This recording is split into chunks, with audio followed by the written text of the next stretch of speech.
Oh là les Banks, j'espère que vous allez bien. Retour les gars, retour les gars. Je sais, ça faisait un petit moment là. J'espère que vous allez bien. J'espère que vos proches se portent bien à l'approche de ces fêtes de fin d'année. Nous sommes le... Bon, on va pas là. Nous sommes le 23 décembre. Alors les gars, oui, je suis de retour à la casa. Ah, je suis de retour à la casa. J'étais parti, comme je vous avais dit. Ouais, j'ai un peu parcouru le nord de la France pour des obligations familiales. Bref, passons. Donc c'est pour ça que mon dernier débrief et ma dernière vidéo datée du match du week-end dernier sur une victoire face à Osasuna. Et je suis pas revenu en fait sur le match qu'il y a eu ce week-end. Donc il y a eu dimanche contre Villarreal, un déplacement à Villarreal, déplacement toujours compliqué, en plus Villarreal 4e, 3e de Liga. Je suis pas revenu dessus parce que déjà le match, je l'ai regardé, j'étais sur le retour. J'étais sur le retour à la maison, donc voilà, j'étais là dans les transports, etc. Le match, je l'ai guetté sur l'iPhone avec les écouteurs. Euh, bon, j'ai vu le match dans son entièreté, à part les 20 dernières minutes, parce que je suis arrivé à destination, donc t'étais dehors avec ta valise. Bref, t'es comme ça, Voilà, c'était assez compliqué, et du coup, j'ai pas pu faire de vidéo sur ce match-là, de vidéo retour, de débrief sur ce match-là, et le dernier match de l'année 2025 de notre Barça, les gars. Et je sais, on est mardi, je m'y prends 2 jours après, mais bon, c'est pas grave. Donc les gars, voilà, dernier match de l'année 2025, c'était les gars, un déplacement périlleux, un déplacement compliqué contre ce Villarreal-là, qui est top 4 en Liga, qui est bien classé, qui en Liga torche tout le monde à domicile, ou du moins fait de très bons résultats les gars. Donc c'était un match compliqué, j'étais pas confiant à 100%. En plus, il y avait l'absence de Pedri qu'on l'a appris la veille ou 2 jours avant, le vendredi, je crois qu'on a appris qu'il serait pas là, ou même le samedi, on a appris qu'il serait vraiment pas là pour ce match contre Villarreal. Bon, le principal, c'est d'avoir gagné ce match-là. Victoire du Barça, 2 buts à 0. Donc sur des buts de Rafinha et de Lamine. Euh, dans l'ensemble, les gars, j'ai envie de dire, moi j'ai pas trop aimé ce que j'ai vu. Voilà, j'ai pas trop aimé ce que j'ai vu, surtout en première période. J'avais l'impression que nos joueurs, ils étaient pas concernés et qu'il y avait beaucoup de nonchalance chez certains, même de flemme. Même j'ai l'impression qu'il y avait de la flemme, les gars. J'ai l'impression que les joueurs, ils étaient flemmards à l'idée de jouer ce match-là. Concrètement, si les attaquants de Villarreal sont beaucoup plus efficaces et auront eu beaucoup plus faim, vraiment, dans les 20 premières minutes, on peut encaisser 2 buts, les gars. Même 3. Franchement, on peut en prendre 2-3 en première mi-temps. Ça aurait pas été immérité pour Villarreal, tu vois. Maintenant, je trouve qu'on a été assez calme, qu'on a été assez dans la gestion aussi. On s'est pas précipité. J'ai pas vu un Barça qui s'est précipité. J'ai pas vu un Barça qui avait peur, qui était inquiet. J'ai vu un Barça quand même. Alors, même si dans l'entièreté, j'ai pas aimé ce que j'ai vu. Parce que nous, les Barcelonais, on aime trop le football spectacle, le football caviar. Et quand notre équipe sort un match assez moyen ou poussif, ou qu'elle gère parce qu'elle n'a pas besoin de faire plus pour gagner, nous, ça nous gêne. Ça nous froisse. Il y en a d'autres, ça leur suffit. Il y en a d'autres, ils vont taper Séville 2-0, ils vont être exécrables, mais ça suffit.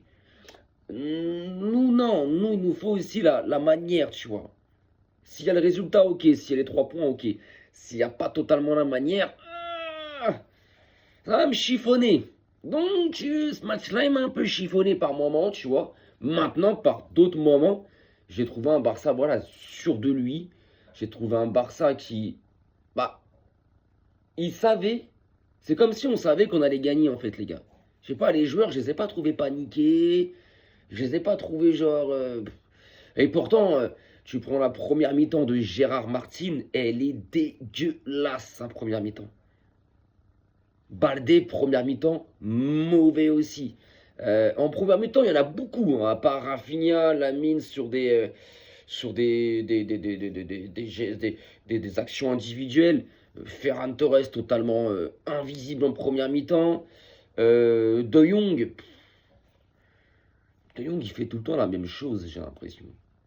Alors certes, il va porter le ballon sur 15-20 mètres, mais il n'y a pas cette passe qui va casser les lignes en fait. Il n'y a pas, non, il va jouer soit latéralement ou soit écarté. Tu sais ce qu'il va faire. Il n'y a pas cette prise de risque en plus. Et c'est ça en fait que je regrette et qui me chiffonne un peu dans le joueur qui est Frenkie de Jong. Très beau joueur de football, mais à un moment donné, j'aimerais bien qu'il prenne un peu plus de risques, tu vois. Parce que porter la balle sur 20-25 mètres, c'est très bien. Mais tout ça après pour soit temporiser, revenir en arrière, ou jouer latéralement ou écarté. Parfois, je sais pas, essaye de tenter de percer des lignes avec une passe laser ou prends plus de risques. Prends plus de risques, tu vois. Ferminator, comme on l'appelle. Bah pareil, emprunté en fait. Comme tous les autres. Emprunté, j'ai pas trouvé un Fermine. Il a cédé sa place en seconde période. Et il a été remplacé par Rashford. Rashford, j'ai bien aimé son entrée. Mais Fermine, pareil, ça n'a pas été un gros match de Fermine. Lamine Yamal, elle a fait ce qu'il fallait. Rafinha, pareil. Mais en fait, l'équipe, elle s'est satisfaite du peu qu'elle avait envie de donner ce jour-là, en gros dimanche, tu vois. Seul point noir, c'est Koundé blessé. Maintenant, j'ai été voir sur le réseau, ça parle d'une peut-être possible absence pour la Super Coupe d'Espagne. Sachant que le 3, on joue contre l'Espagnol, donc ça voudrait dire qu'il serait pas là. En Liga déjà contre l'Espagnol Barcelone. Et la Super Coupe, c'est genre après, 3-4 jours après. Donc bon, je pense qu'à mon avis, Koundé sera là. Mais bon, Koundé il a fait son match aussi. Yohan Garcia, les gars. C'est un monstre. C'est un monstre. Concrètement, c'est un monstre. À un moment donné, il sort 2-3 parades d'affilée, là, coup sur coup, là. Un monstre, un monstre. Et d'abord, j'ai bien aimé le producteur de la chaîne et tout ça, là, ils ont zoomé sur Ter Stegen. Des barres de rire. Ah, franchement, le réalisateur, excellent sur ce coup-là. Donc, ouais, non, Yohan Garcia, excellent. Il a sorti les parades quand fallait les sortir. Baldé, voilà, sa première mi-temps, j'ai pas aimé du tout. Il nous a mis en danger. Pardon. Il nous a mis en danger plusieurs fois, je trouve, sur ses relances. À un moment donné, il fait une vieille passe à Yohan Garcia, bah justement là où Yohan Garcia serait une parade. Koubarsi, un peu mieux, mais ouais, Martin, affreux, affreux. Martin, par contre, affreux. Mais voilà, en gros, ça a été global. Je trouve que les joueurs, en fait, voilà, ils savaient que c'était le dernier match de l'année 2025. Ils savaient qu'après, c'était les vacances et la trêve. Donc, ils se sont pas genre. En fait, ils ont assuré la victoire, les gars. Ils ont assuré la victoire, assuré les 3 points. Tu gardes ces 4 points d'avance sur le Real de Madrid. Tu finis l'année 2025 comme tu l'avais commencé en étant leader de la Liga. Et puis, voilà, il ne faut pas oublier qu'il y a encore un gros mois de ça, même pas, il y a encore 3-4 semaines, on était à 5-6 points derrière le Real. Donc tu vois, en fait, voilà, on arrive à la trêve, on est leader. Et c'est ce que j'avais dit, hein. Vous pouvez replonger dans mes vidéos même d'après Classico, ça veut dire le 26 octobre, je disais, je suis pas inquiet. Avec les absents qu'on avait, les blessés qu'on avait, la méforme qu'on avait, je m'étais dit novembre-décembre, vous allez voir, et on arrivera à la trêve hivernale à la première place. Nous sommes le 23 décembre 2025, c'est la trêve hivernale. Nous sommes premiers et champions d'automne, les gars. C'est le principal. Maintenant, là, les gars, une nouvelle saison va commencer. Là, on arrive sur la deuxième partie de saison. Celle où j'ai beaucoup parlé durant cette première partie de saison. J'ai beaucoup parlé de la deuxième partie de saison, qu'on verra un Barça beaucoup mieux, qu'on verra un Barça plus fort, et qu'on verra un Barça genre pratiquement comme en fin de saison de l'année dernière, en fait, ou sur toute l'entièreté de la saison de l'année dernière, qu'on verrait un meilleur Barça. Maintenant, je ne vais pas changer mon fusil d'épaule. Je pense que dans cette deuxième partie de saison, nous allons voir un Barça autre chose que ce qu'on a vu en première partie de saison. Parce que oui, c'est la trêve, on termine premier, certes, mais waouh, ça a été compliqué, les gars, hein. Quand je dis compliqué, c'est entre septembre, octobre et début novembre. Il y a eu beaucoup de blessures, beaucoup de blessés. Rafinha 2 mois, Pedri 1 mois et demi. Yamal a été absent tout un mois. Yohan Garcia 2 mois. Euh, en fait, il y a eu trop de blessures, gars. Il y a eu trop de blessures d'un coup qui ont fait qu'on avait 3, 4, 5 joueurs à chaque fois absents et très importants. Et ce qui fait que le début de saison était. Ouais, septembre, octobre, ils ne sont pas fameux. On reste. La preuve de pourquoi on est premier aussi, c'est parce qu'on a su, ok, on n'était pas fameux, on n'était pas leader, mais on n'était pas largué aussi, tu vois.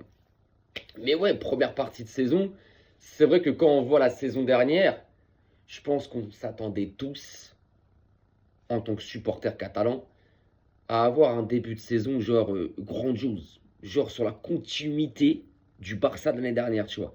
Et en fait, en plus, on jouait pas la Coupe du Monde des clubs, etc., etc. On s'était dit, putain, nous, on a passé un été où nos joueurs, ils se sont bien reposés, ils ont fait une belle prépa, etc., etc. Et t'arrives août, septembre, octobre, oh, beaucoup de blessés, oh, des matchs où le niveau, c'est poussif, c'est compliqué. Tu te dis, tu t'attendais pas forcément à ça.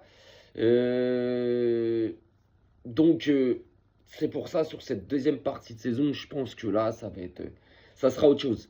Là, on sait, on arrive en janvier, deuxième partie de saison, c'est à partir de là que, ça y est, là, on arrive dans les mois. Tu vois, janvier, février, mars, avril, mai. On arrive dans les mois, frérot, en fait, là où tu gagnes tes titres. Tu gagnes les titres. C'est là que tu les gagnes. C'est là que tu vas chercher une Liga, une Super Coupe d'Espagne, une Coupe du Roi, une Ligue des Champions. C'est là. C'est là. C'est là. Donc, moi, je suis confiant pour cette deuxième partie de saison.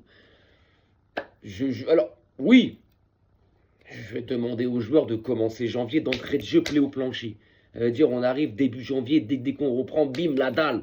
Voilà, je veux voir une équipe qui arrive et qui te fasse montrer ou sentir que, hé les gars, sur cette deuxième partie de saison, on ne sera pas la même équipe.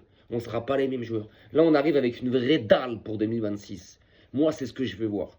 Maintenant, je te dis pas, tiens, contre l'Espagnol le 3, au pied au plancher, tout de suite d'entrée de jeu. Ouais, t'arrives après les fêtes, tu as le temps de digérer. Mais voilà, moi, je veux que ça arrive vite, là. Je veux que ça arrive vite. Donc, en tout cas, voilà, victoire contre Villarreal 2-0. Villarreal, comme j'ai dit, voilà, ils auraient été beaucoup plus efficaces. Je pense qu'ils auraient pu mener au score et même de 2-3 buts d'écart. Ils ne l'ont pas été. Ils n'ont pas concrétisé les grosses actions qu'ils ont eues. Et contre un grand club comme le Barça, à un moment donné, tu vas le payer.